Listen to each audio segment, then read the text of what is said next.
divino Creador. Señor, escucha mi voz, escucha mi canto, mi perdón. Te ha rogado, oh mi Dios, misericordia.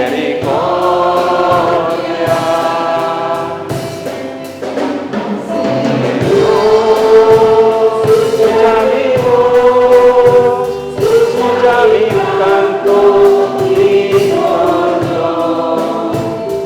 Te ha rogado, oh Señor, dado perdón.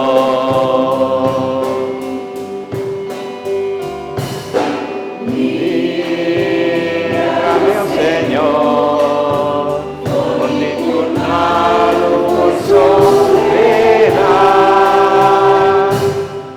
Linda ofendí, indicada mi Salvador. Señor, escucha mi voz, escucha mi canto, mi perdón. Mi te ha rogado, oh mi Dios, misericordia.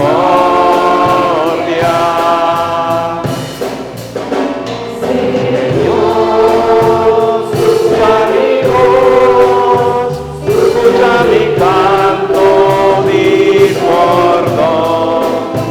Mi te ha rogado, oh mi Dios, dado perdón. Te ha rogado, oh mi Dios, dado perdón.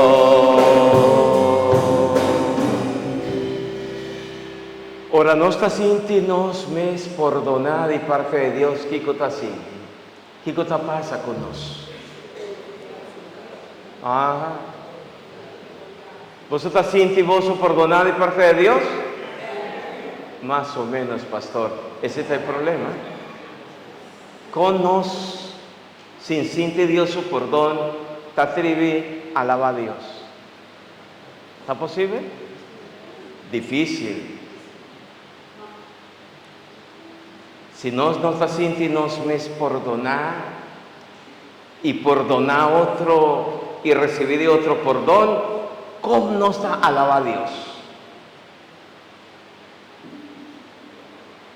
Lo que